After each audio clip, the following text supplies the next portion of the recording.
Hi hello నమస్తే welcome back to your channel. నేను మీ MC. Present మనం శ్రీ చైతన్య కాలేజీలో ఉన్నమాట. ఇక్కడ మనం అంటే విద్యార్థులు ఎలా ఉన్నారంటే సార్ మీద కంప్లైంట్ జరుగుతుంది. సార్లు అంటే మనకి ఎక్కువగా మనం దేవుడితో సమానం, అమ్మా నాన్న కంటే ఎక్కువ సమానంతో చూస్తున్నాం. కానీ ఇక్కడ సార్లు ఆడపిల్లగాలను చాలా అభ్యస్ అంటే చాలా ఇబ్బంది పెడుతున్నారు, వల్గర్గా మాట్లాడడం జరుగుతుంది అనమాట. మనతోని ఒక పవన్ అన్న. నమస్తే అన్న. నమస్తే అన్న. ఏమన్నారు అన్న, అసలు ఏం జరిగిందంటే ఆడపిల్లలకి చాలా ఇబ్బంది పెడుతున్నారు, వల్గర్గా మాట్లాడడం జరుగుతున్నారు. మరి మీరు తెలుసుకున్న విధానం ఏంటి అసలు ఇక్కడ? అసలు మాకు గత 3 రోజుల నుంచి కూడా ఒక కంప్లైంట్ రైజ్ అయింది. ఇన్స్టాగ్రామ్ లో మా పేజ్కి మెసేజ్ చేశారు. విద్యార్థులు ఎవరైతే ఉన్నారో వాళ్ళు మెసేజ్ చేసి అన్న మాకు కొంచెం సమస్య ఉంది, పర్సనల్గా మాట్లాడాలని చెప్పి వాళ్ళు రిక్వెస్ట్ చేయడం జరిగింది. సరే అమ్మ కాల్ చేయండి, ఏ టైం అయినా సరే నేను రెస్పాండ్ అవుతాం అని చెప్పిన.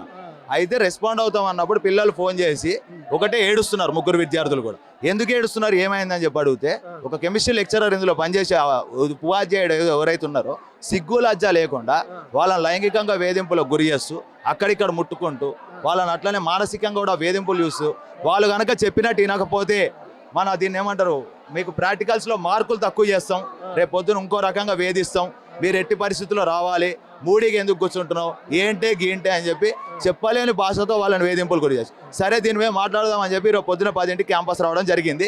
వాళ్ళ తల్లిదండ్రులు తీసుకొని వచ్చినాం. తల్లిదండ్రుల్ని ఫస్ట్ పంపించి మీరు అడగండి సార్, మీరు తల్లిదండ్రులు కదా, మీరు అడగండి అసలు ఏం చెప్తారా అని.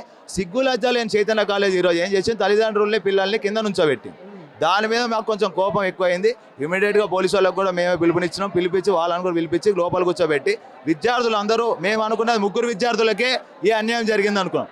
కానీ పైకి పోయి క్యాంపస్లో మాట్లాడితే దగ్గర 100 నుంచి 150 మంది విద్యార్థులకి ఇదే సమస్యతో అవస్థ పడుతున్నారు. ఇంత జరుగుతున్నా కూడా ఒక మేనేజ్మెంట్ ఎందుకు పట్టించుకోవట్లేదు మరి ఈ క్వశ్చన్స్? ఇప్పుడు మీరు ఇంకోటి గమనిస్తే ఒక వారం ముందు కూడా హైదరాబాద్ కాలేజీలో ఏదైతే సూసైడ్ జరిగిందో ఆ ఆత్మహత్యకు సంబంధించి అకాడమిక్ డీన్ కానీ ఏజీఎం కానీ ప్రిన్సిపల్ కానీ ఎవరు లేరు అని చెప్పి క్యాబ్ బుక్ చేసుకొని పారిపోయే పరిస్థితి ఆ రోజు ఉంది.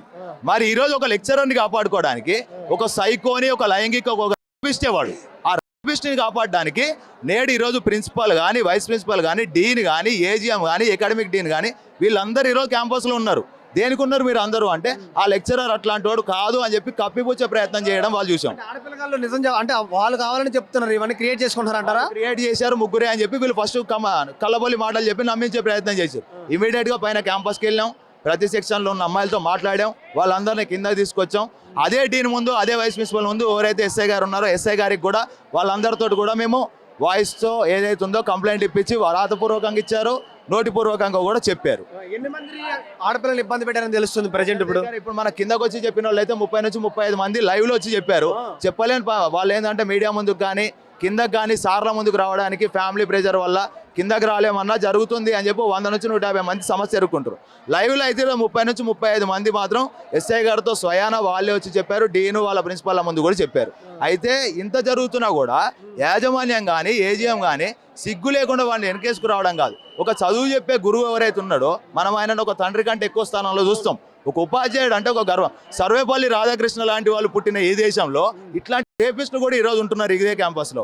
ఒక ప్రాక్టికల్స్ పేరుతో అమ్మాయిల లైంగిక వేధింపడం అనేది తీవ్రంగా పరిగణించాలి. ఆత్మహత్య కంటే కూడా చాలా సున్నితమైన అంశం ఇది. ఒక విద్యార్థి మానానికి ఒక ఆమె ఆత్మగౌరవానికి సంబంధించిన విషయం.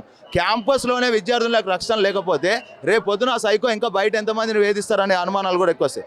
మేము ఒకటే డిమాండ్ చేస్తున్నాం చైతన్య కాలేజీని, ఈ క్యాంపస్కి సంబంధించిన ప్రిన్సిపాల్ వైస్ ప్రిన్సిపాల్ అట్లనే ఆ లెక్చరర్ ఎవరైతే ఉన్నారో వాళ్ళ ముగ్గురు మీద కూడా క్రిమినల్ కేసులు బుక్ చేయాలి.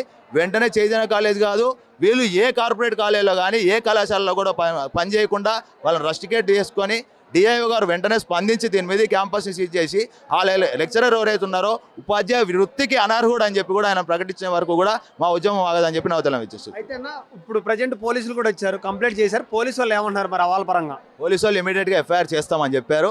ఎట్లయినా సరే ఆల్రెడీ జీరో ఎఫ్ఐఆర్ మేము ఇప్పుడు నమోదు చేస్తున్నామని చెప్పారు. వెంటనే క్యాంపస్కి వెళ్ళి అతని మీద లుకౌట్ నోటీస్ కూడా జారీ చేస్తున్నాం. అతను ఎట్టి పరిస్థితుల్లో సాయంత్రం వరకు మేము హాజరుపరుస్తాం స్టేషన్లో. ఇక తర్వాత చట్టం తన పని చేసుకుంటూ పోతుంది. కోర్టులో హాజరుపరిచి చట్టం విధమైన చర్యలు తప్పకుండా తీసుకుంటామని చెప్పారు. అతని మీద మాత్రం చట్టపరమైన చిక్కు ఒకవేళ చర్యలు తీసుకోకపోతే దీని మీద హైకోర్టు మీదకైనా సరే మూవ్ అయ్యి ఖచ్చితంగా ఆయన జైలుకు పంపే వరకు కూడా మా ఉద్యమం ఆగదు. అంటే ఆత్మహత్యల కారణాలు ఇవే అనవచ్చా? వాళ్ళ ఒత్తిడి లైంగిక దాడుల వల్ల చాలా మంది ఆత్మహత్యలు చేసుకోవడం జరుగుతుంది మన కాలేజీలో, కార్పొరేట్ కాలేజీల్లో. కారణం అవ్వచ్చా? 100%. మీరు ఇప్పుడు గమనిస్తే మొన్నటిదాకా చైతన్య కాలేజీలో ఏమన్నారు, మన విద్యార్థి వాళ్ళ కుటుంబ సమస్యలు వాళ్ళ ఫ్యామిలీ ప్రాబ్లమ్స్ ఇంకోటి అని చెప్పి నమ్మించే ప్రయత్నం చేశారు. మరి ఈరోజు ఇట్లాంటి లైంగిక వేధింపులు ఈ క్యాంపస్లో జరిగినాయి. ఇట్లా జరుగుతున్న క్యాంపస్లు ఎన్ని, ఇట్లాంటివి చెప్తున్న క్యాంపస్లు ఎన్ని? ఈడ సమస్యలు ఎన్ని ఉన్నాయి. ఇట్లాంటివి ఉపాధ్యాయులు ఎంతమందిని మీరు దాచారు.